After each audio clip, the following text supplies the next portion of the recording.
welcome to the talent pool, and also welcome to the chaos, because we have some very exciting things happening. First of all, you all know that I should not be left unsupervised, and that is exactly what my live stream producer has done to me today. So Chris Hennessy, if you are watching, sorry, I messed up all your hard work because I have no idea what I'm doing. Second, if you're crazy too, then you should hire Chris to help you live stream, because he's the only thing that keeps me going. Second is I have David Hawley on today, and we are going to be walking through his career journey and all those things, but we couldn't get Restream to work for him. So now, live on air, we are going to figure out how the heck to get Zoom to work. And I think it's a matter of just sharing my screen, but if it becomes like Inception-y, where there are like so many of me that we can't figure this out, then we might have a problem. So feel free to laugh at me in the chat and the comments. Let us know that you're here. Let David know that you're here supporting him. And let's see if we can get this Zoom situation to work. So, all right, you're shared. I'm shared. Oh, there's something happening. I love doing stupid stuff. You know that Chris Hennessy is sitting over there going like, what is going on? April, please stop. But I can't. There we are. There we are. Yeah. I think we're doing it. I don't know. Yes, we are. There's so many of me. It's absolutely terrifying. So welcome to the very first episode ever of the Talent Pool. You are our very first guest, which is really exciting for us, but maybe a little bit less exciting for you. Should I change my name from David C. Hawley to Guinea Pig? Yes, I think so, because I am all about the experimentation. It's totally fine. So just real quick, for those of you who don't know, I've put my other live stream on hold. One thing that you will notice about today is that we are an F-bomb free talent pool today. It's not always the case, but some industries are a little less accepting of my eccentricities than others. And because I'm here to help people increase, their visibility and find new people in their network and maybe hopefully find their next gig, I am going to do my level best to keep it PG, or at least PG-13. David, welcome. Thank you so much for coming on. I'm so excited to get to know you today. Yeah, so about that F-bomb free stream, I will tell you I'm neurodivergent, so I didn't do well with the yes, keep it F-bomb free, or no, go ahead with that. I'm actually in the middle around that. Yeah, okay. That's good. Because it's like all these polls on LinkedIn never give me like the options that I need. Yeah. So out there. That's interesting, because I'm super ADHD, and so when I build them for my brain, and I'm guessing that like you're not the only one who can't follow the way that my brain thinks, because I can't even follow the way that my brain thinks. So it's totally fine. Oh no, I followed it entirely. It's just that being neurodivergent, polls do not work for me, because I am the person that will pick things apart and like, well, what do you mean by this word? Oh, you're an overthinker. What about this or this? Yeah. So the thing about the way the questions were asked was that, well, the industry kind of varies, right? As far as language or not. The funny thing about this, and for everyone else, we will discuss NADA, because I have a story about that. It will rip you to tears, but in a good way. Oh no, I'm not allowed to tell my stories about NADA. I would get like a cease and desist letter from the people involved. So. Oh, this is like press release type of. Oh my goodness. Okay. 10 years back, it's way cool. But with that, when it came to shit and crap all over the place, right? Okay. I get into the trade show industry, and I found myself, saying fuck left and right, to the point where my brothers here, my buddies here in Dallas, have nicknamed me Effin' Dave. Oh, okay. So when I was at NADA, people were like, "Can I take a selfie with you?" And I was like, "Yeah." And they're like, "Okay, smile and say fuck it." And I was like, "Oh, that's my brand." That's wait. So the thing about it was, oh, that's phenomenal. My socks say fuck it. so with that, I noticed that I was using fuck left and right, and everybody else was in the trade show industry. Okay. And then I started asking people about that, and they were like, yeah, I never used the F bomb until I started working in trade shows. So then that was like 15 years ago, something like that. So flash forward to I'm actually getting a career, moving into corporate IT, and I am paranoid about dropping the F bomb in corporate. Okay. Mm-hmm. And when I mean F bomb, I mean this isn't just like other people working in offices. I mean vice presidents, directors, right. That's I think people that don't cuss around it. The funny thing about it was I came over to corporate and I did not drop a single F bomb outside of closed doors. I think I did a couple of times with my director. He did a couple of times. He was like, you know what, fuck it, just write it off, ignore it. But it was something about the trade show industry that just like brought it out. Yeah. Even though my brothers, my buddies, have labeled me as F and Dave, I don't drop it. Yeah. Yes, obviously now, the last couple of minutes, but I don't. Yeah, there you go. I'm pretty egregious with it, actually. Like, I'm sure, like, somewhat annoying. I'm not a Gary Vee type of egregious, but it happens. But sometimes I like to substitute heckin'. It's like one of my favorites. Instead of saying the F bomb, I'll say, oh, that's heckin' cool. And it just throws people off a little bit. So, but like,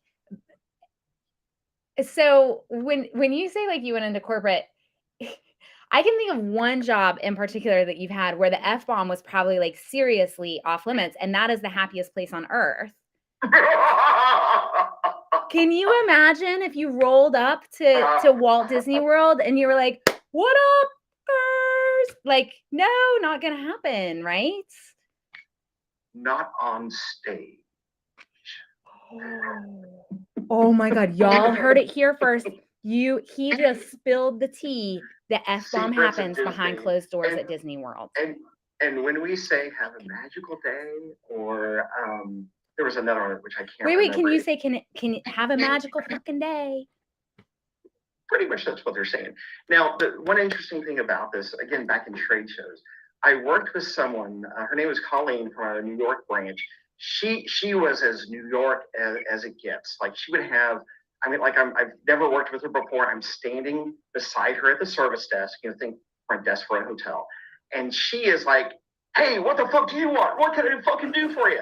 And it was like, nobody was offended by it. It was just how she talked, and then it's like, okay, so like what happens if she really gets pissed off at someone? Right.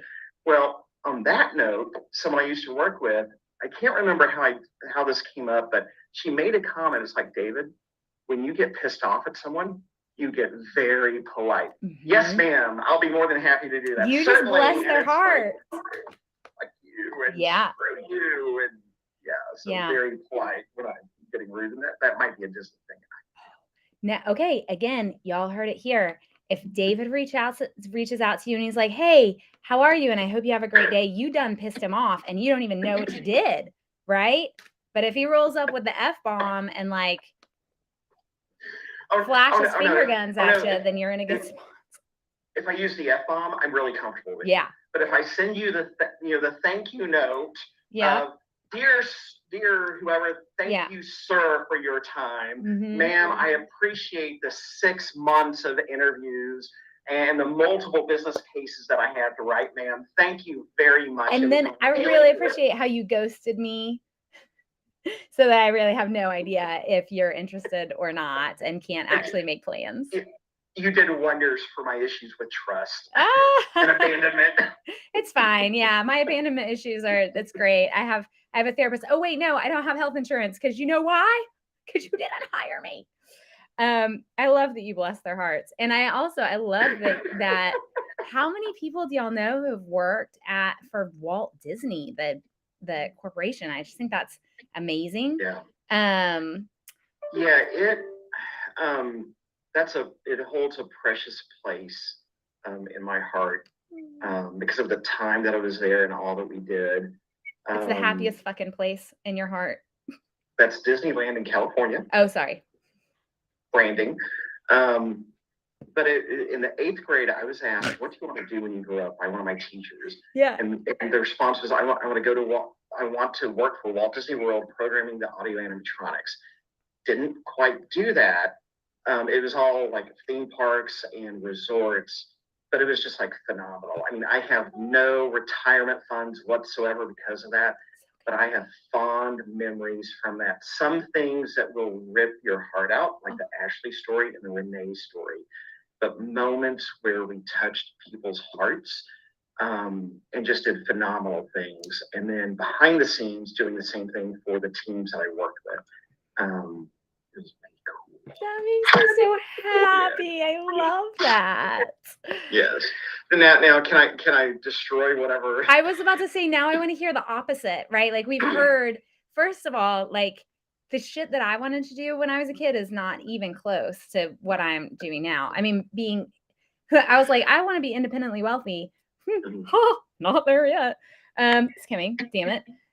And also it's not a job, but I thought that it was. Anyway, yeah, so we got like your childhood dream, this amazing corporation to work for that left like an imprint on your heart, and now I want to hear the opposite.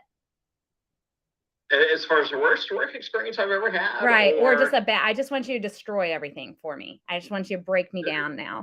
Destroy with Disney, or just like bad work experiences? I don't know. Outside? You said you were like, because I said like this is the best, and you're like, now I'm gonna destroy everything, and so I think you had a story in mind. Yeah, and I lost it. I forgot it. Oh, that's not my fault.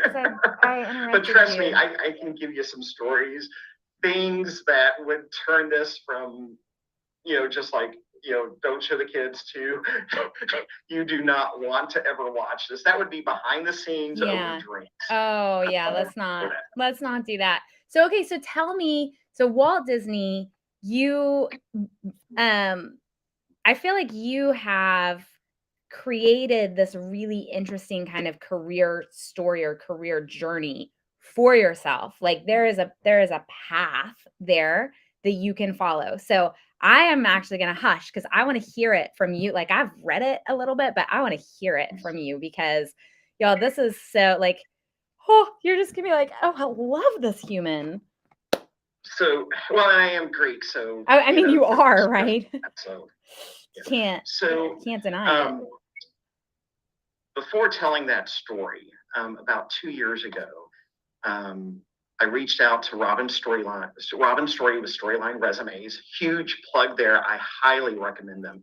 If I ever had direct reports, I would pay for my direct reports to have resumes written by her team, because it was not just write the resume. It was more about discovering things about myself.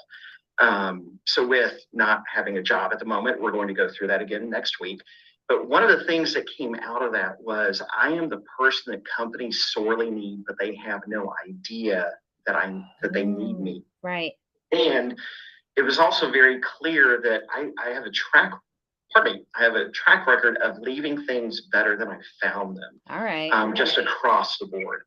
One of the things that one of my directors, or actually vice presidents, commented on, I had worked, with her, directly or indirectly for 15 years. She was like, David has never actually done his job, because I take what I'm being paid for and I do it for the paycheck, but I end up doing more than that. So the thing that Joy mentioned, she was with Freeman, was that he was an exhibitor services rep who designed an ASP.NET website and implemented it.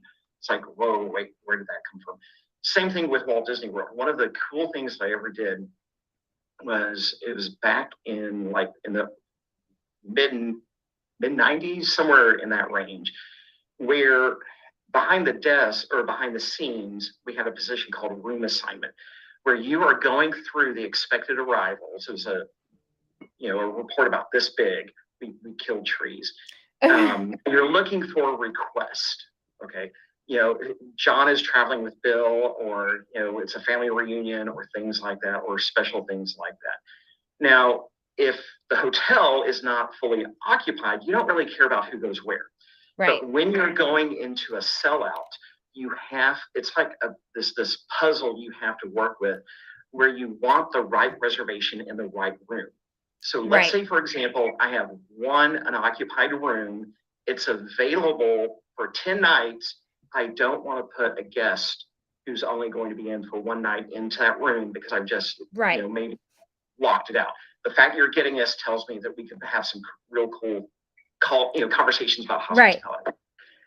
So what I saw in doing this job was it was insane. Where if you're going into a sellout and somebody extends or leaves, you are juggling to find something to put it in so that you don't have this problem down the road. Right. Well, none of the search screens were designed for that. They were all centered around you are checking somebody in. This is David Holly. This is his reservation. So I created a screen that was all about room assignment, where it's like, show me the reservations that are checking in today for 3 nights or 2 nights or Right. things like that. I had no idea of the impact of this until the morning that it was released, and our inboxes blew up. I mean, it was just like phenomenal. I mean, I was like, wow, I'm still getting Right. chills thinking The about level of efficiency and like customer Yes. that because it's great for everyone, right? It's Mhm. great for the business because you get happier customers. And when you have happy customers, they spend more. And when they spend more, you get happy shareholders. And when you have happy shareholders, they want to give money back to the organization. So they reward the employees, and happy employees make happy customers, and it just goes around and around and around. And Yes. if you have greater profitability because you're not cleaning special rooms more and stuff, like everyone wins. This is amazing. Yes. And most importantly, you don't hear the room assigner scream out from Right. closed doors. Oh, fuck, how am I ever going to fill this hole? So it keeps that Oh. family-friendly sense, that sort of thing. I mention that because it's just one example of what I've done. Right. Where I found other ways of just improving things. One of the things that I've really latched onto the last couple of years is the idea of user experience and creating workspaces. So if you think of your desk, cubes back when we were in the offices, you arranged your desk so that the things you needed were right there. Yeah. If I mean, you're my working on kittens are Yes. right here, and that's the thing I need the most. So I love cats, by the way. Oh, wait, were you saying kittens or mittens? kittens. Yes. Yeah, cats. They're my buddies. Right. And then the things you don't need are on the back of the desk away. They're within arm's reach, but you have to turn. Right. The files that you're not even touching, they are across the room and down the hall. And so it's the idea of when you are asking for something, in terms of application or screens or whatever, design it so that all the information you need is easily available. Because from a productivity standpoint, it may only be 2 clicks away to get to that, but when you multiply 2 times 100 times 1,000 employees times 365 days out of the year, that gets very expensive.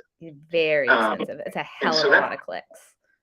And so one of the things I enjoy is like, how do we make this, I don't like the word efficient, but efficient. How do we create a user experience that alleviates pain and frustration, and it doesn't necessarily register that it's easier, but it in reality is, and Right. in theory it is.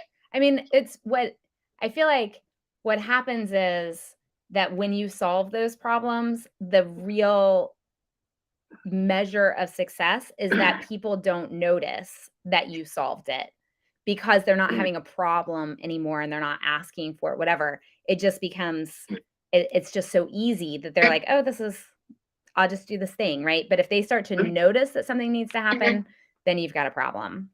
Yes. And it's interesting you say that, because one of the things that I do is I find problems to solve. The flip side of that is I actually find solutions just waiting for problems. Right. You can't see it on my dry erase board, but I was playing around with some things, a couple of days ago of just, it's just a solution waiting for a problem to solve.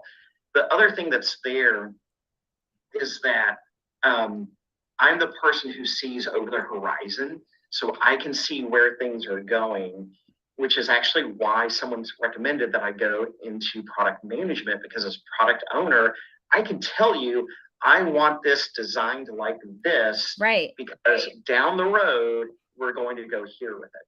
Now, the challenge there is that when you have the dev team and the project manager and the active manager there, my scope, my project, my budget, to the point where I have seen people unwilling to even discuss an idea because it's out of scope. Right. Okay. They are only building what they have been asked for. And the problem there is you're not building something that you can build off of, like a Lego block. So there was, right going into the pandemic, there was an enhancement that was asked for, and it solved the problem, okay, but it didn't solve the problem. Okay, it framed the problem very small, in a very small, minor, this is my little thing, I need to fix this, as opposed to conceptualizing it so that the work that was done really added value overall. Right. Which is why I want, and I need to be in product management to bring sanity and alleviate my own personal frustration. Right.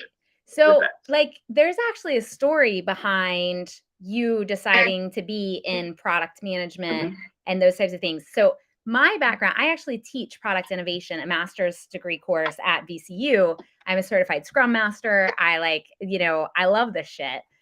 Which is funny. Friend. There we go. I have 0 executive function. So that's like the really funny part about this. But I've built sales processes that are around human-centered design and design thinking principles. So I love this shit. I kind of fell into it. I didn't know about it until I started teaching and really became obsessed.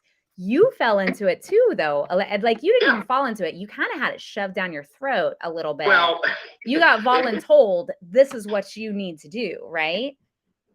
That was actually at the end of it. Right before the pandemic, we were starting to have conversations. So let me back up.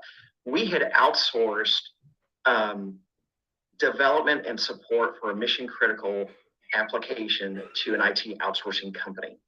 I was the production support tech lead, that kind of role, and then it evolved into almost like an owner's representative. Okay. Where the VP was, contracts and budget and strategy and all this. My director was that middle day-to-day stuff and strategy, and then I was like the gory build it like this. Right. The get shit doneer. Yeah, and don't break anything because I'm the one who's going to have to fix it. So with that, the title was systems analyst, but that's not what I was doing. I mean, I was like designing things, like doing the design this like this because down the road we will do this. Right. So then the fall before the pandemic, I started asking people or having conversations. This is what I'm interested in. I will give a shout out right now to Dave Yancey here and now, because he is the first person I had the conversation with about this. And he was like, it sounds like you're a solution architect. Yeah. And it really like, whoa, wait. That seems like it's above my pay grade. I don't know. Yes. And then as we started talking through it, it's like, okay, now I start to understand this, because I had only been exposed to architects or that type of feel in terms of engineering, as far as, data centers and stuff like that. I'm like, I'm not a hardware guy. Right. And then what I did was I asked about 20 people, this is what I'm interested in. Where do you think I should be? And every single one of them said architect, either solution architect or business process architect. Okay. And then to validate it, I did the opposite. I went to 2 people and I asked them, hey, everybody is saying that I should be an architect. Can you see that? And they're like, yeah, absolutely. So we had a conversation with the vice president. Everything was on track. Things were going in that direction, but then the pandemic. You're right. Yeah. So the pandemic put a little bit of a kink in your hose on that side, but then it also opened up some pretty amazing life realizations for you at the same time. Can we hear both of those stories together? Is that a thing? Is that a possibility?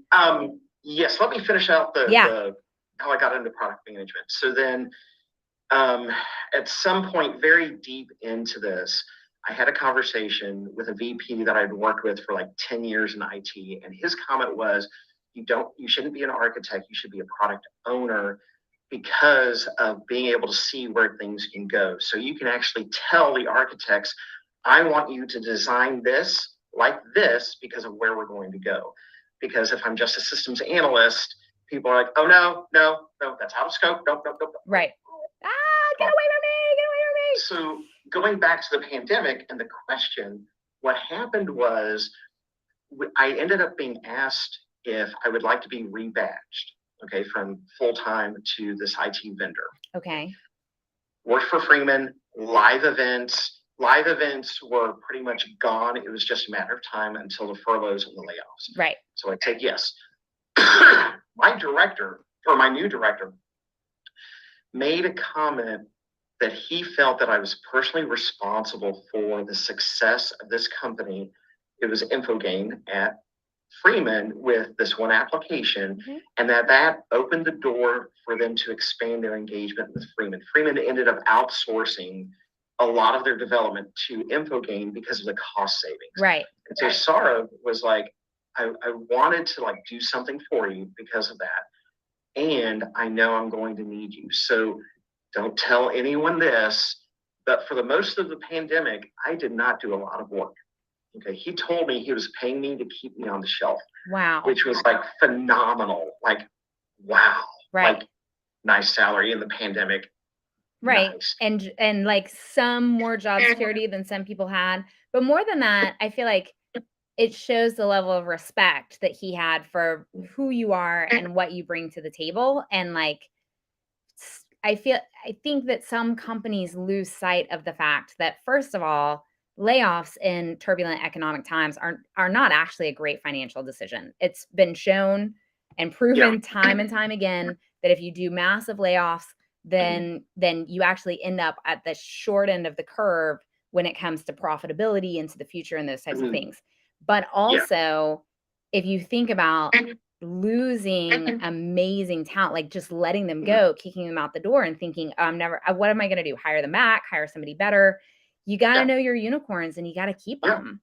And it touches on how much knowledge and experience is just gone. Yeah. Okay. Right off the bat. One of the things that's kind of developing outside of this is I'm getting some very strong opinions about recruitment and hiring and layoffs, where in my opinion, layoffs should be the absolute, it is drastic and it is beyond the 11th hour. Yeah. Yeah. Like with Freeman and the layoffs, it had to happen to save the company. Right. One of the cool things not cool, but interesting things that happened when I was at Disney was that the enterprise announced that they needed to cut headcount by 5,000. Economy was good, business was good. They did a study and they were like, you've got too many bodies. Right. So they didn't cut. They just didn't do unilateral layoffs. Right. They actually announced a voluntary separation. Yes. It was open to everyone. They first thing right off the bat was they froze all hiring, with the exception that if an offer had been extended, the person could be That's hired. amazing. During the interviews, they stopped. Yeah. Now with that, they did say up front that IT was protected because of where IT was headed. But I still remember the conversation of be sensitive to your business stakeholders because their jobs may be on the line. They did the voluntary separation. A lot of people left whose jobs were very much protected. I mean, like frontline managers in the parks, their jobs would never be cut. I think it was an eye opener, but in a way it was good because it gave people who were interested in leaving a way out without that. Yeah, I'll apply for a job. I'll do this. It helped them out the door in a good way, which is good for organizations because you don't want dead weight in the organization. It's true. The other thing that happened was that they got to the involuntary separation, and in some regards, it was brutal. Okay, finance, marketing, hard hit. There were financial analysts that ended up doing like associate work, that sort of thing. Yeah. It was just really brutal. When it all went down, they pulled us all in for a meeting. I asked our the vice president was talking about it. I asked him, so how many people were cut? And his response was, the target was met, which told me it wasn't exactly 5,000. Right. It was probably less. Yeah. But it was just really fascinating because it's look at all the layoffs that are out there. why not offer voluntary separations first and foremost Yeah. to the people who want to leave? Yeah, people have been So- thinking about it. People have been interviewing, like they leave with a positive connection to your organization, right? Like if you say, I'm going to pay you if you want to leave and we're going to Mhm. shake hands and be friends, those people are going to go out and still be raving fans for your Yes. company. So when it all comes around and you start hiring again because you're going to overhire and like pad or whatever, because for some reason we forget, those people are going to be recommending other Yeah. people, right? Or they will have left and Yeah. grown, gained new skills and all of these things, and then they get to come back and add even more value to your organization. I get frustrated. So one of the things that I do out, like, also because I do all the things, is cost optimization for cloud spending for organizations. And most big companies, their cloud costs are as much as their people costs. And I will say it and I will say it and I'll say it and it will piss people off. But if you cut headcount before you hire somebody to come in and cut your cloud costs, you're an asshole. Like, Yeah. full stop. Yeah, Right? it's like look at the fat that can be trimmed here and now, Yeah. and then get rid of it. Yeah. You know, if you went work from home, and you are staying work from home, why are you still paying money for office space that you don't need? Right. Pay the cancellation fee, cut it down. Yes, you're not going to walk away scot-free, but the amount of money you're going to save is going to be worth it. Right. You can cut the debt It's away. a loss, but it's not 5,000 severance pays, right? No. Like, this is not, I don't know. Okay, we have 4 more minutes, and I really, really, really want to, I know it goes so fast, doesn't it? I really want to hear about, like, this is outside of the job, but I think that this is so representative of kind of who you are and the way that your brain works, because in my mind, David is this person who's like, I have another live stream, it's called Club Fuck It Bucket, right? And it's about people who decide to do something, and no matter what hurdles they have to overcome or how many people tell them that they shouldn't do it, they're just like, you know what, fuck it, I'm gonna see what happens. And I feel like you have that. And in particular, during the pandemic, you had a fuck it bucket moment where you were like, hey, I got to do some stuff. I have to do some work on myself. And then you just did it. So can you spend, we're actually down to 3 minutes now. Can you spend the next 3 minutes telling us the story of how you worked on you to become the next version of David? And then we'll go. Yes. So going into the pandemic, on the day that I got the call that I was going to furlough, I set three goals. I only did one of them. First one was to get back on Atkins low carb and drop the weight. Second was to learn Salesforce, which I didn't, but probably should have. And the third one was kind of similar to that. The Atkins one, low carb keto, was the only one that stuck. Okay. Found a great product, but there was something about the product and the people behind it where I ended up developing a fascination with health.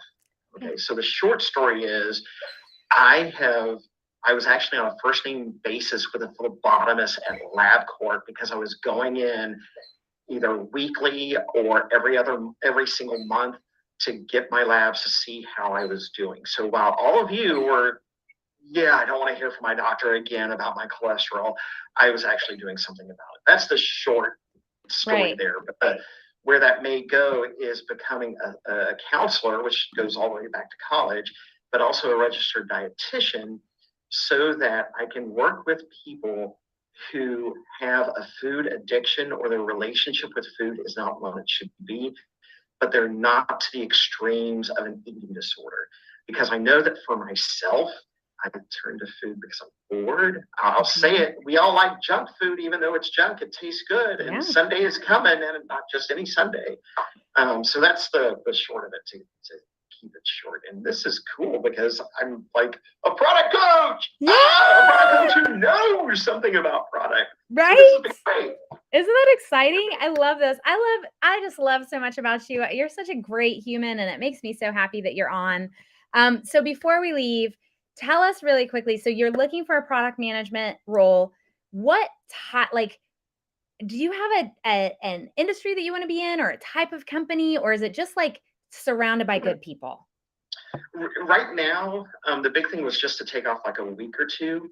I do have my short list of organizations: Toyota North America, Southwest. They sent me a pizza because I sent a off the cuff tweet when I was traveling. Western Governors University, massive shout out. I would love to work with them. So those are my short list items. But what I found with what I just finished with Salesforce is that I think I may want to stay with something Salesforce, and very open to like whatever for that, because I can see a need for me to come in. The thought that I have is that a lot of Salesforce implementations have been more or less Band-Aid fixes and things. Okay, I need this drop down, I need this checklist, as opposed to bigger thinking. And I can see that as almost like, a ticking time bomb for organizations. Yeah. I mean, the thing is, like, I'm in sales, right? And so my absolute worst subject is putting information into a CRM.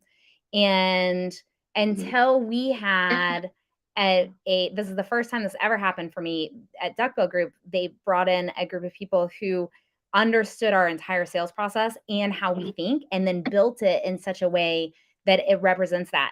Now it's become, that's not easy, and I'm not super consistent, but enough, right? Like, I think if you have the strategy, you can get people to use it, but you have to understand the brain and the human behind who's doing it. So y'all heard it here.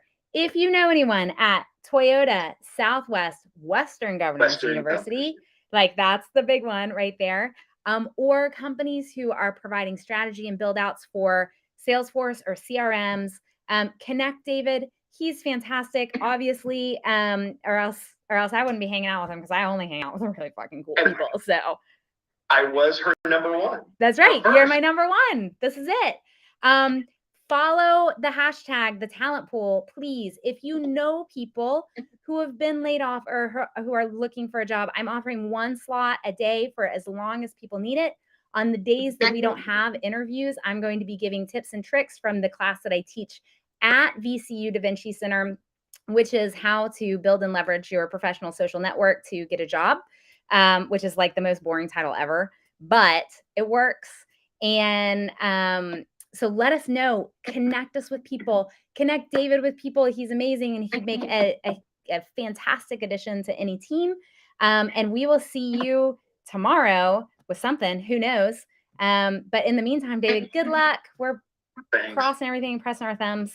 And I still owe you the NADA story. Oh, wait, how long does it take? It can be real quick. Okay, do it. So the short story of it is, I worked in trade shows, ended up at NADA the year after the Great Recession really hit, heard a story about the prior year where a woman who owned a mom and pop business, who was just about to break into the big time, NADA was her first trade show. Okay? Trade shows are excessively expensive. She ended up breaking down in tears over the cost and overseeing just how much NADA was shrinking as a show and the number of attendees that were pulling out. And she was just mortified over the cost that this was going to do to her company in the midst of the Great Recession. Right. NADA paid for it all. They refunded the cost of her booth, and they worked with Freeman to not charge anything. That's and amazing. that gets my attention. Yes, because it's what matters. I mean, it's like trade shows are like the number one revenue maker for associations. They were already in bad shape because of the state of the auto industry and the economy. And they said, we got it covered. We're good. Don't worry about it. And that is how you build brand loyalty and customer loyalty, because it's a small little investment that has a massive payoff. It's huge. Listen, you're still telling the story a decade later, more than a decade. Yeah, like 15 years. Almost 15 years. Yeah. So it's like that's phenomenal. So I'm not in the automotive industry anymore, but this year all my friends were going. I got such FOMO that I was like, you know what? Screw it. And I bought myself a plane ticket, and I went and spent the weekend in Dallas. And the thing about the automotive industry is it's just filled with good people, right? Like, yeah, there are dicks. Obviously, every industry has them. The automotive industry, like, maybe more than normal. Sorry, y'all. I love you. I'll see you at Digital Dealer. But really, like, it's just good people who want to help other people. So I love that. Listen, y'all, be good humans and be good to one another and be good to yourself. And now we're going to sign off. David, I will see you back on the Zoom as soon as I finish this little sign out thing that Chris made for me. Okay, thanks. Bye.